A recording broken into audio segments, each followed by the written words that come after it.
The Void, Rimworld's most notorious and blatantly unfair storyteller. Its motto is, "I'm going to violently beat you to death because I'm bored and hopped up on amphetamines." Its creators recommend that you play with broken mods, a warning I did not heed. It's been a long time since I've thought about this mod. Then one night I awoke from a terrible slumber, and I heard it. Voices from beyond the fabric of reality whispering forbidden knowledge into my ear, telling me to pay my back taxes. I cried silently into the dark room. Then it bestowed upon me a challenge. Can children survive the horrors of war? How did he get a grenade out?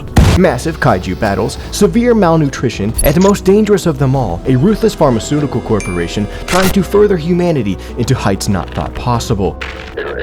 Even if they sacrifice what little they have left in the process, because for them there's no price too high for progress, no cost too steep, no avenue not worth exploring, where failure isn't an R&D issue, it's a marketing problem. We create the problem and you buy the solution, and there's nothing you can do about it. Can children beat the void? The rules are very simple. The colony will consist of 8 children and 2 caretakers, because it would be irresponsible to send these kids to their grueling death without an adult present. And for maximum pain and suffering, Combat Extended will be enabled, meaning that all it would take to end this squishy child's existence is this high caliber bullet. But you wouldn't use a bullet on a child, would you? Alright, you're being a very naughty 13-year-old. We must escape this planet before Voidtech can complete its hostile corporate takeover. Well, unless you want to be part of their completely voluntary drug trials. And let me assure you, you do not. After our ship has the misfortune of crash landing on a planet that is currently undergoing a violent corporate acquisition, we immediately got to work. We don't have the luxury of time on our side. Not only will it be a matter of hours before Voidtech figures out we are illegally squatting on their property, but our colony consists of almost entirely of a bunch of prepubescent children. And as we hurried to build shelter from the elements, the Void made its first appearance. Now, lucky for me, I am an expert negotiator. Watch and learn. Here's the deal. I will give you this slightly used TJ Maxx gift card, and Uncle! It seems that the Voidtech guys are willing to see reason, even leaving us a small gift, which cannot be said about the rest of the planet. Apparently, the greatest threat to our colony is not the evil megacorporation, but a single man with a grenade. The first grenade completely missed, but due to Combat Extended's bullshit pathfinding, Jazz decided to run directly towards it, killing himself instantly. The second grenade landed behind coins, and like a moth to a flame, she couldn't resist the temptation of dying in agony from shrapnel. Now, as Dumb and Dumber were getting shredded, Aspie was lining up her shot, taking this grenade-wielding vagabond out once and for all. But his friends rushed in to avenge their fallen comrade. I responded by sending every single child I had at my disposal into the fight, none of which had any weapons. This led to a mad dash to whatever weapon the children could get their hands on. This resulted in little Rezax here getting his hands on a box of live hand grenades. But before he got the chance to blow us all up, the other children managed to subdue the last pig, bringing our first raid to a bitter end. Now, this raid had the unfortunate side effect of leaving our caretakers completely incapacitated, with coins on the brink of death and Ashby not far behind her. This made us completely vulnerable to the horde of angry red pandas that showed up 5 seconds after the raid. The worst part is, the only people left to stop it haven't gone through puberty yet. As the red pandas made their approach, Rezax heard a voice. "Throw me.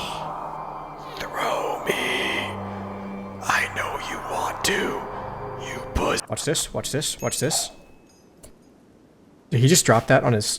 This has not been the most graceful start to a run, but we can still turn this around. After our visit from the Void, they gave us 30 days before they turn hostile. For people with adequate skill, this is more than enough prep time. Unfortunately, you're watching me play this game. Ashby took the death of our first kid very hard, turning to alcoholism to cope, but I was more concerned with Jazz dying from his infected grenade wound. While my attention was elsewhere, the Void, this being left unsupervised, attempted to make friends with a local homeless man. This prompted me to build some defenses to keep these wet wipes from killing themselves. Defenses that were completely useless against a nimble Neanderthal with a lasso. Which brings us to the rampant drug problem caused by poor mood. Beatings became a regular occurrence to stop the overdosing problem. Now, because the drug abuse is caused by horrific living conditions, I accepted a quest to watch a prisoner in return for a high-quality statue. The idea being is that the children will be so moved by its beauty, they'll put down the crack pipe and begin the road to recovery. Immediately upon arriving, the prisoner was attacked by a coked-out 9-year-old girl, and in response, he ripped her head off. This is not going as planned. In fact, some would say this is going quite poorly. But hey, we got our statue. Doesn't that just brighten your day? Things took a turn for the worst when we ran out of ammo. We had been getting raided at least 4 times a day for the past 2 weeks. And the spike traps were not doing anything. Our only recourse was to rely on the ammo dropped by our enemies, which was inconsistent and subpar. In a last-ditch attempt to survive, we extracted a mechanoid transponder. However, I forgot one very important detail. I'm playing with combat extended.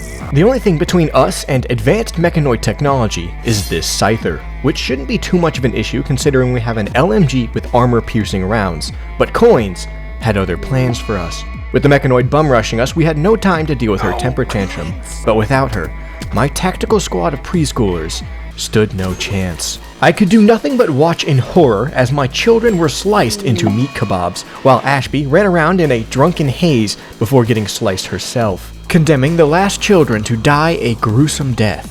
Which brings us to attempt number 2.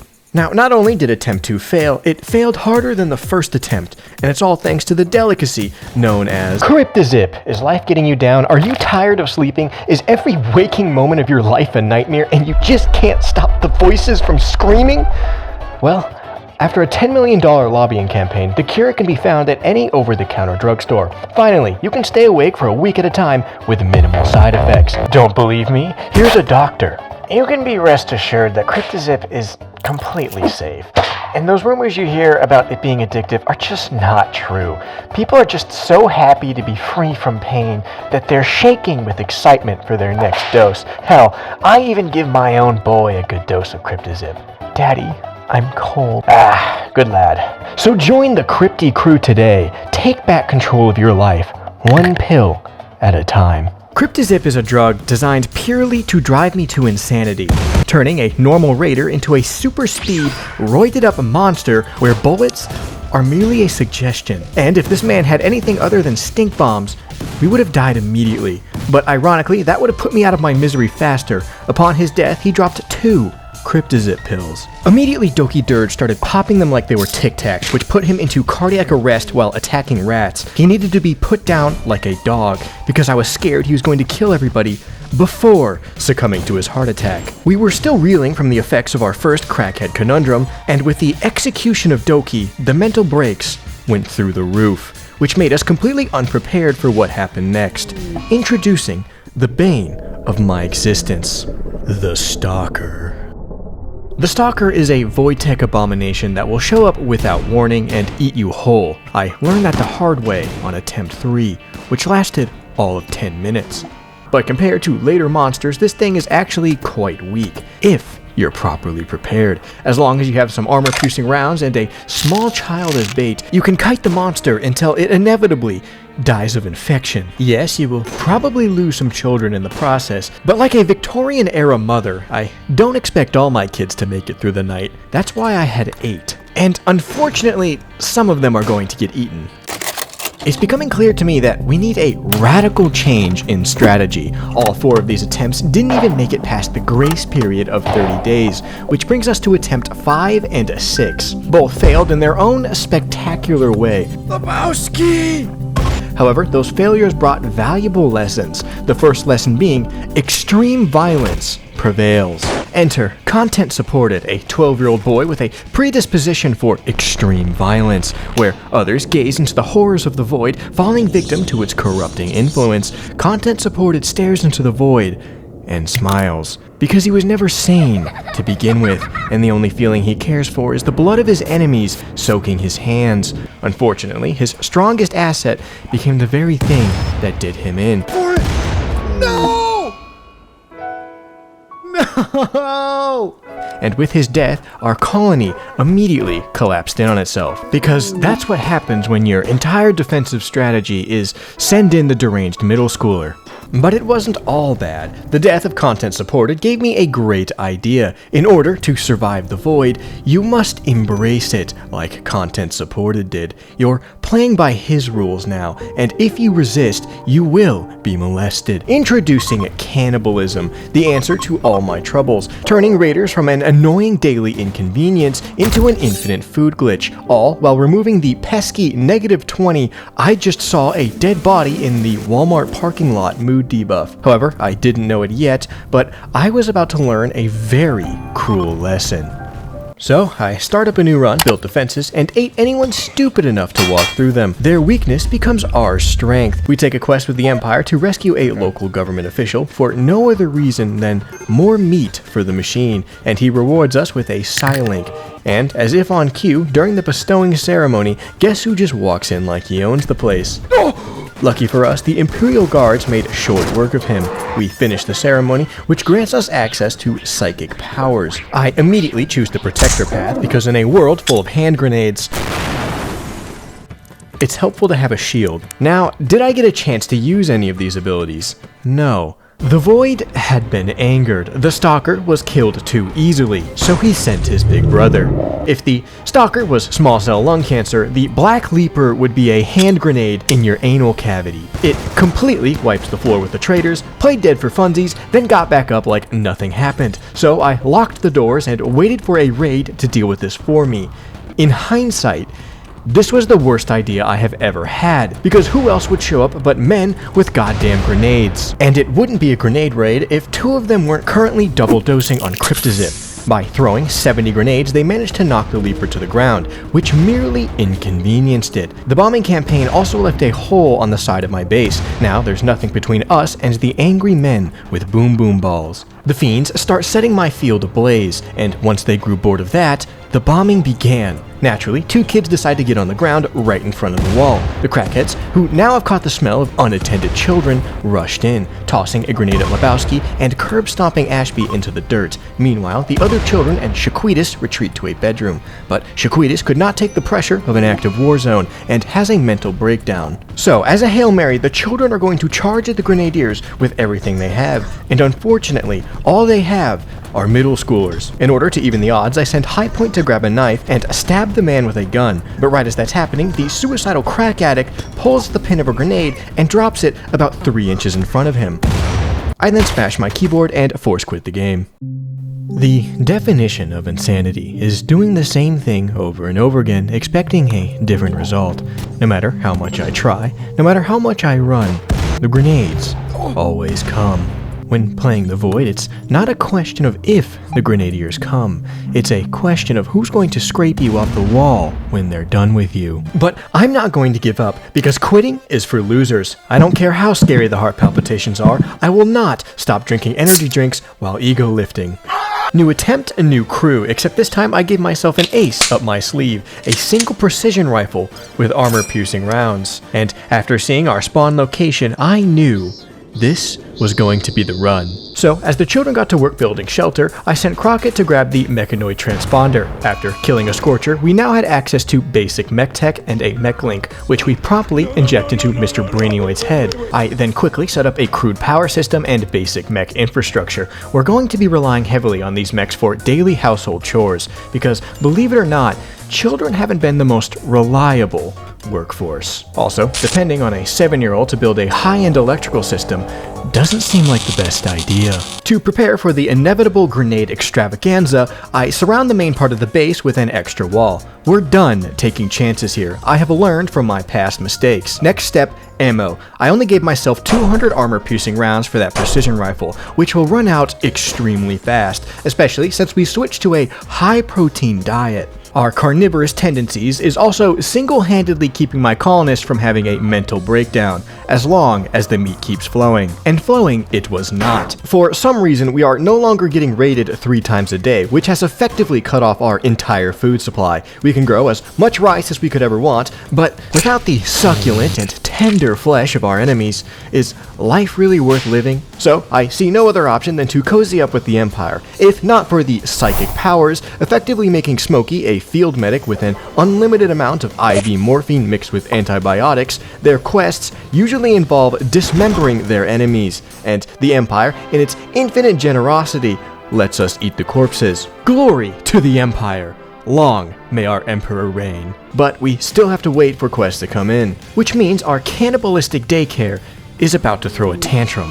While we were dealing with Dracula in one of his many mental breakdowns, Jeremy Adams, because of his intense craving for human flesh, attempted to make a run for it. Not wanting this psychopath released on the world, I sent a squad of malnourished kids to go intercept him, while the adults deal with Dracula, and I have no choice but to utilize gentle parenting, which freed them up to join the chase for Jeremy, and we just barely managed to capture him. But right as that's happening, the Void had answered my prayers. Thank God we're saved.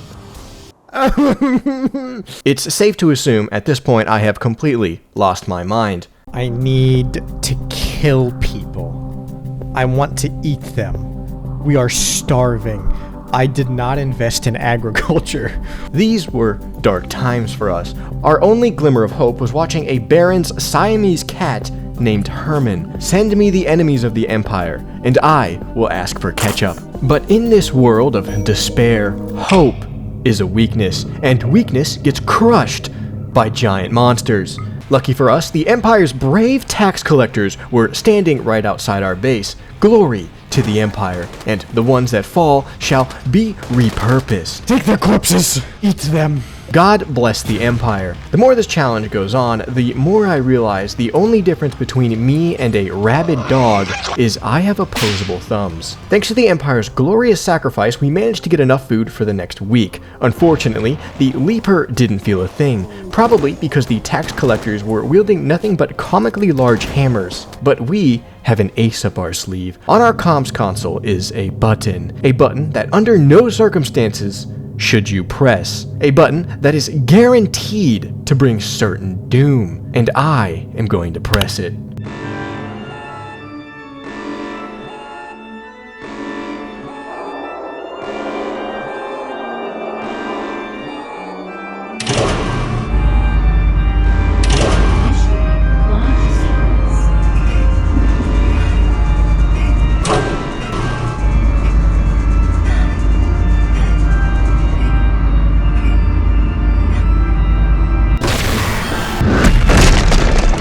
The Debilis arrived and immediately started picking a fight with the Leaper, which is all according to plan. Their battle was massive, involving many explosions, but in the end, the Debilis was no match for the power of the Black Leaper.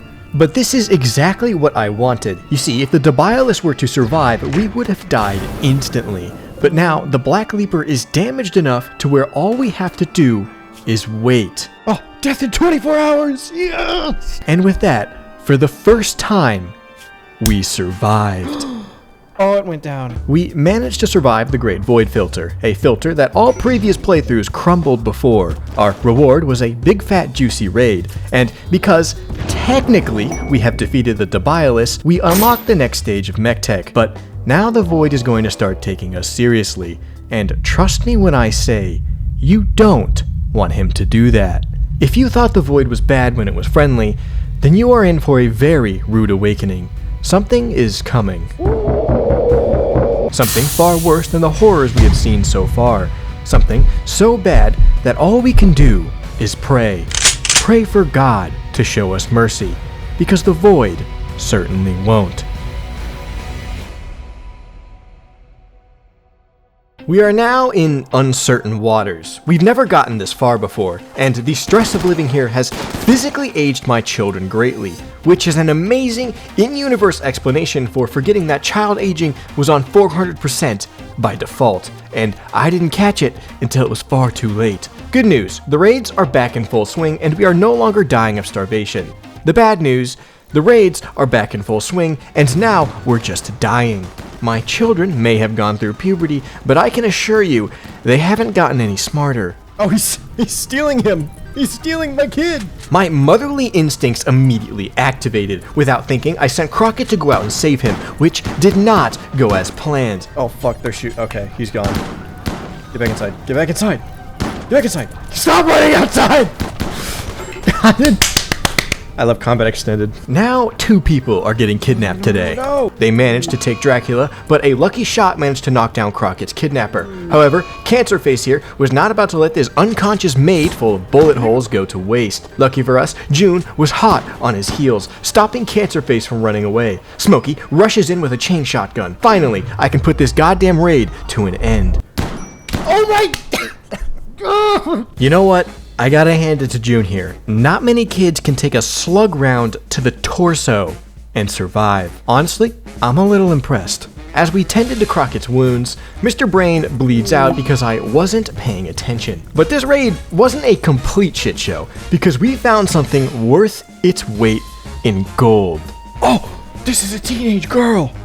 Holy shit, School, hear me out! Our numbers have taken a hit, and even worse, the children are growing up and aren't nearly as cute as they used to be. We need to replenish our daycare. And Crockett, as I've come to find out, is only 14 years old, which means we can't extract her ovaries, but this unfortunate soul is 16, which means she's fair game. And soon she will be the mother of a new batch of bundles of joy. With the death of Mr. Brainoid, not only did we lose our only adult in this colony, but our mechanator as well. And the person with the second highest crafting in the colony is a kid named Fruit Noodle, with a crafting skill of 3.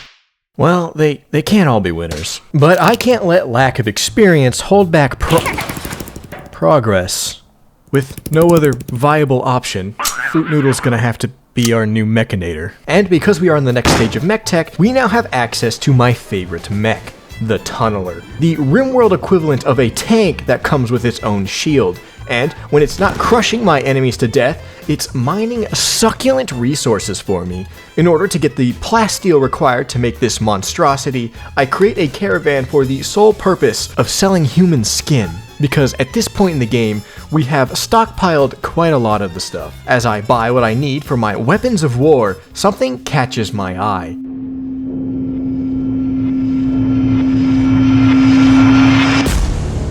The N4 Control Implant, which allows you to control anything that is infected with the Void. With its power, I can bend the Void to my will. No longer do I need to fear what lurks in the darkness, because now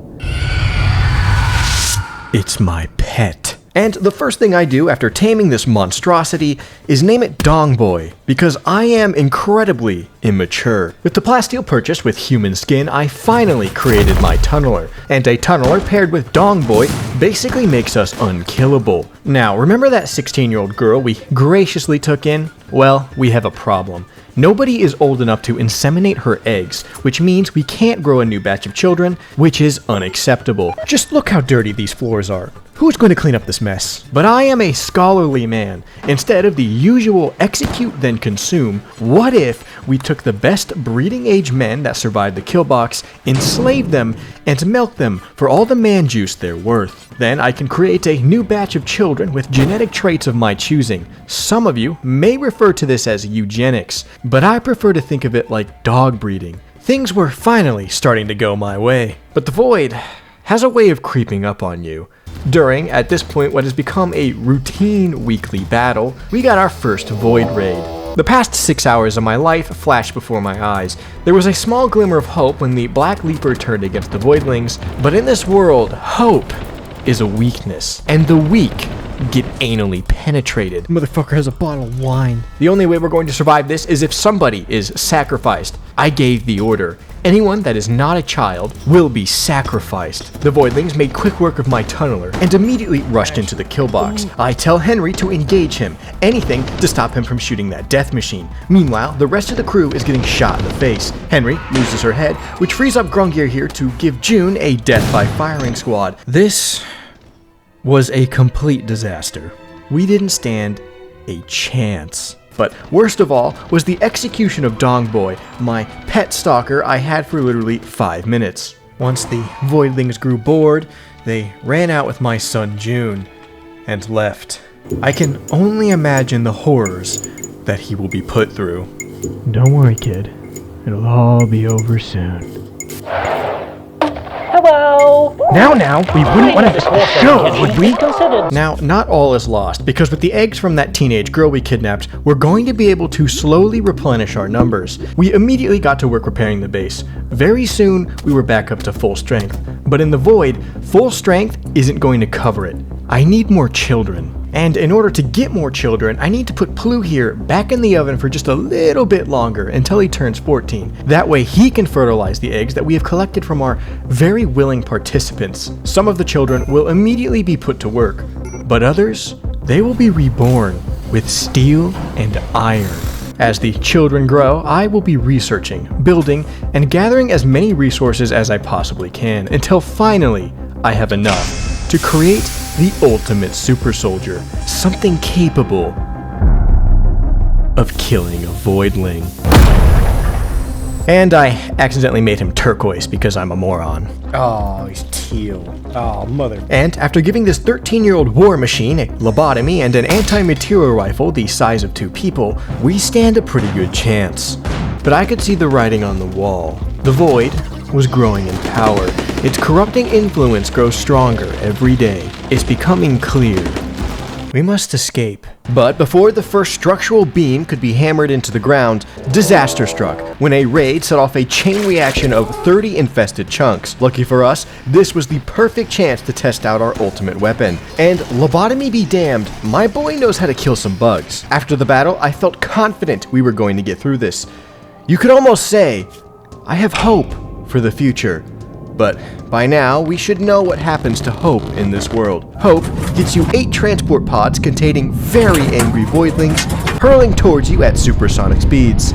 This was a worst-case scenario. I hoped this freshly minted 6-year-old would be a juicy enough sacrifice for the void to go away, but the void wanted more, setting my fields ablaze. As I was watching my home burn to the ground, I made a horrible discovery.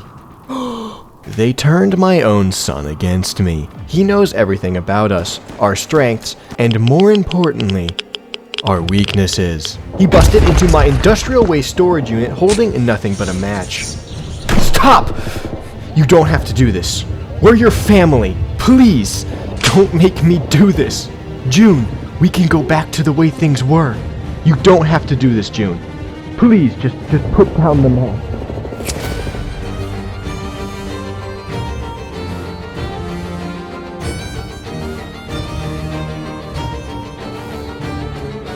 You've doomed us all.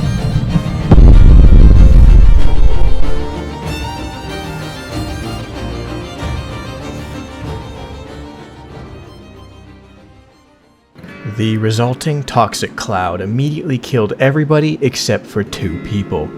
My ultimate weapon and his little sister, because their mother was a 16-year-old waster, making them immune to the fallout. Which can't be said about the rest of the world. The void had already taken out everybody except for us.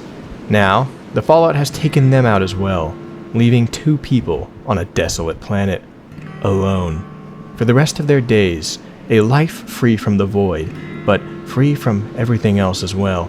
Maybe one day the planet can recover from the void's attempted takeover, but that will be a day far from now. Thank you to my many generous patrons. I'm honestly surprised there's so many of you. I hope you can forgive me for the long wait between videos. I no longer enjoy being an engineering student.